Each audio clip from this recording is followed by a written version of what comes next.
You get how who you really are feels. And when you start tuning yourself to that feeling, you will begin to be a vibrational match to who you really are. And you know, when you're tuned in, tapped in, turned on, when you are offering the vibration that comes from the core of your being, your power of influence is so huge that others who are watching you are amazed at the confidence and power with which you move through life. When you are a vibrational match to who you are, law of attraction brings to you, surrounds you with, lines up for you a steady stream of powerful, joyful opportunities and openings that just lead you segment by segment toward an ever-evolving, always unfolding, joyful life experience. It's not about knowing what you don't want so you know what you do want, and then you have to figure out how to get over there to what you do want. We're not talking about the handful or dozen or hundreds or even the thousands of things that you are wanting. And this workshop is not about getting you to those things. This workshop is about helping you to reorient your understanding of why you are here in this body to begin with. You did not come forth to get it done. You did not come forth to identify things you want and then move over to live the manifestation of them because the manifestation of them is better than the absence of them. You came forth in order to identify what you want so that you could move in the direction of what you want so that you can enjoy the stream of life that is constant and eternal. You want to be in the flow of who you are, not bucking the current. Law of attraction and its response to this powerful you that you have become creates a current that feels to you like a river or stream that is always moving in the direction of that which life has caused you to become. And when you let yourself go with that flow, you feel those emotions that you describe as positive emotions. But when you're turned upstream in opposition to that current, you feel it in your body. You feel it in every fiber of your being. You feel it because you're not letting yourself be who you are. And that contradiction in energy tears you apart. It makes you miserable. It messes up your body. It ruins your life to some degree. It keeps you from being who you are. Now, when you croak, of course, that all ends, because when you croak, we love that disrespectful word. Since there is no death, we try to be as disrespectful of it as we can, of your idea of it as we can. When you have what you call your death experience, your croaking experience, you stop beating the drum of all of the things that you've been worrying about in your physical form, and the vibration of who you are becomes dominant, and in one fell swoop, you become the being that all that you have lived has caused you to become. But we are wanting to submit to you that you do not have to croak to have that happen. You can stay right here in this physical body, and you can, moment to moment, day by day, by caring about how you feel, tune yourself to the vibration of the center of your being. And as you tune yourself to who you really are, then you will begin to understand how good life feels and how good life is supposed to feel for you. It is supposed to feel good. We want you to understand the power of this river and the fact that it's not Disneyland and we cannot turn this river off. You set your river in motion long before you got forth into this physical body. And this river has been moving very fast since you've been in this physical body. And every time you know what you don't want, you make the river go a little faster by offering the rocket of desire about what you're wanting. The reason the river moves faster and faster and faster is because every time you identify at any level of your being a preference or a desire, how life would be better for you, the non-physical part of you embraces that thought so completely and holds it so unequivocally and becomes the vibrational offering of it so completely. And then as the powerful law of attraction responds to that ever-increasing, amassing vibration that you are setting forth, there is a powerful sucking feeling that is drawing you toward it. Are you getting a sense of this? We're trying to get you to understand how fast this river is moving and how important it is that you let yourself go with it. When you let yourself move in the direction of who you've become, you feel the ease of going with that flow. And when you turn in opposition to it, you feel the dis-ease of not allowing yourself to go with the flow. And every emotion you feel is about simply that. Whatever you're living, whether it is about your body or whether it is about your relationship or whether it is about your money, no matter what it is about, whatever you're living is only a temporary, in-the-moment indicator of your temporary, in-the-moment vibrational offering. That's all it is. The only problem is you don't know that your vibrational offering is temporary because you've been speaking those words for so long, they're stuck in your vibrational craw. You've been telling the same story for so long, you don't know any new stories. Somehow you got convinced that you should tell it like it is. Now let's play that over what we were just saying.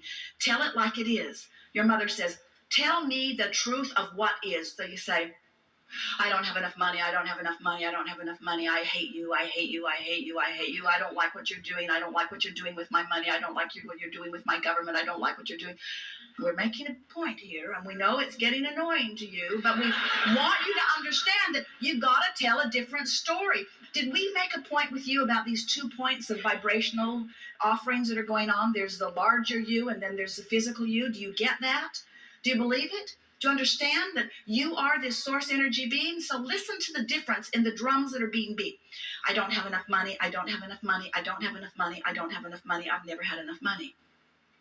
There's plenty of money. The money is here. The things are lined up. The resources are in place. Circumstances of event have been arranged. The money is here. The money is here. Look over here. Look over here. Look over here. Look over here. Look over here. Now we want to depict the emotional difference. I don't have enough money. I don't have enough money. Why don't I have enough money? I'm so sorry that I don't have enough money. What have I done wrong? I should have known better. They should have known better.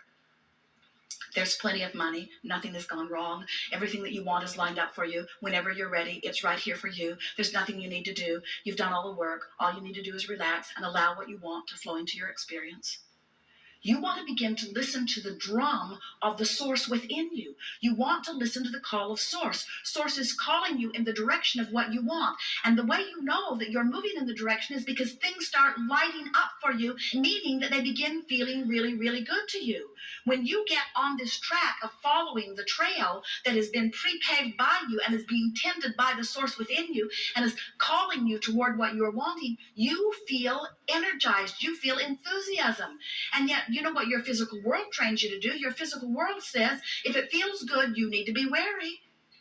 You say to your friends, oh, I'm so excited about this. And they say, watch out. Watch out. That positive emotion could mean something's going very, very wrong for you. I've known other people who were positive and bad things happened to them. I think you better play it safe. I think you better stay right where you are. I know he beats you, but he makes a good living. And what we're wanting you to understand is the way you feel is everything, because the way you feel is your indication of whether you're closing the gap between who you're letting yourself be and who you really are, or whether you're widening the gap. And you're going to get so that you can feel statement by statement, whether it's downstream or upstream, downstream or upstream. The downstream statement always feels like relief. It doesn't always feel like sunshine, lollipop, and roses. It doesn't always feel like the best feeling thing that you've ever felt, but the downstream thought from where you stand always feels better than the upstream thought. You can always tell the difference between something that feels a little worse and a little better, a little worse and a little better. So often, a gathering like this leaves you with the impression that you need to get over here into these good feeling emotions, and you have been so sick to your stomach of positive people for so long, the idea of being one of them is abhorrent to most of you. In other words, nothing is more annoying than to see someone happy when you're not. Nothing is more annoying than to see someone living the life you want to live when you're not living it. And even worse, crowing about it. Oh, let me tell you how good my life is. Let's not go there, you say. What we want you to realize is we don't want you to compare yourself with anybody else. We just want you to have an awareness, a comparative awareness of whether this thought that you're thinking right now is upstream or downstream. And you know why? Because this thought that you're thinking right now is your point of attraction. This is the thought that you're thinking right now that your life is becoming the indicator of. But there's this one little thing that we need to tell you. You probably already know it. There's a buffer of time between you offering a vibration and it manifesting. More than 99% of every creation is completed by you vibrationally before the evidence begins to show. So you can be turned in the downstream direction for a while before you begin to see the evidence of it. And that's what makes you not know. You want instant manifestation. Can you imagine Jerry and Esther on the river with their guide? telling him, oh, we like instant manifestation, so we don't want to take all the time to ride down the river. Put our boat back on the bus. Let's drive down the canyon, be a lot faster. Put it in a few hundred yards from where we're going to take it out. We'll just be done with this. And he would say, I thought you wanted to ride on the river. And that's what we want you to understand. You want this ride on the river. You want to discern contrast. Oh, you think that if you had the choice, and you did, but you think that if you'd had the choice from this physical experience, and good thing you didn't, you'd think that if you had the choice, and you did, that if you came forth into this physical experience, that your nest would be so feathered that it would be full of all of the things you want, and there would be nothing in your environment that would even get your attention a little bit that would make you feel bad. Many of you as parents try to do that for your children, and you deprive them temporarily of the contrast that they came to live. You said, I'll go forth into the contrast, and from it, I will be able to discern what I prefer, and that will be a wonderful thing, because when I know what I prefer, I'll hold it in my vibrational countenance, and then the law of attraction will bring it to me, and then I'll have a new platform from which to prefer, and I'll hold it in my vibrational countenance, and the law of attraction will bring it to me. So from this buffet of life, I will extract from it the things that I most prefer, and out of it, I will carve out the perfect life for me, from my personal perspective. But instead, you got here, and there were so many other dysfunctional people around you who had already lost sight of their own guidance system, who said to you, most of you, I am a very conditional lover and liver of life, which means good conditions make me feel good, but bad conditions make me feel bad. So these are the rules for the good conditions that I need to extract from you. And since you're in my life, I'll be looking at you quite a lot. Since I am your employer, or since I am your mother, or since I am your father, or since I am your teacher, I have been assigned the task of looking at you. And when I look at you, I want to feel good, which means you need to perform in ways that make me feel good. I don't want you to be selfish.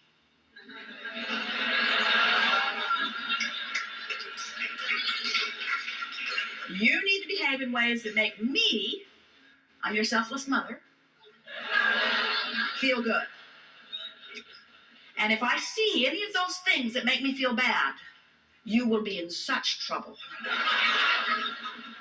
Which was all right if there could only have been one of them, and they were always in agreement with themselves, but they are so fickle, and there are so many of them, and they want different things from you, and you just can't stand on your head in enough different ways to make them happy, and pretty soon you figure out that no matter how hard you try, you can't make them happy. And we're wanting to say to you that none of you came forth with the intention of listening to anyone outside of you. Every one of you knew that life would cause you to expand, and that that expanded being would call you, and when you go in the direction of that expansion, that you would feel good. And you planned on leaving everybody else out of the equation. You really did.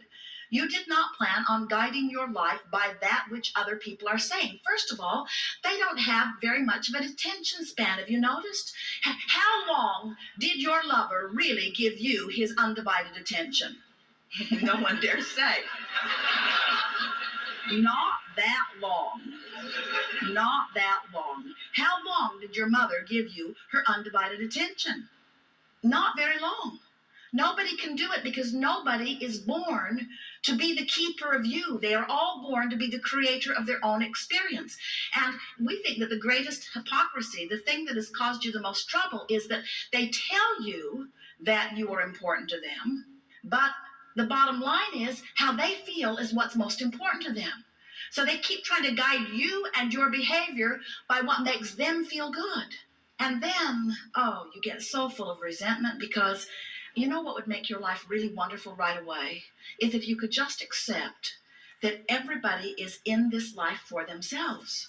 And that's not a bad thing, because what that's really saying is everybody is source energy, and everybody came forth in order to give birth to new rockets of desire, and everyone has a source within them that is guiding them toward their best interest. So imagine what a wonderful world that is. If everyone has their own personal guidance system, and it is source, and everyone is being called toward the improved life experience, and everyone, or even most of them, or even some of them, are hearing the call and moving toward it, can you imagine how magnificent this world would become?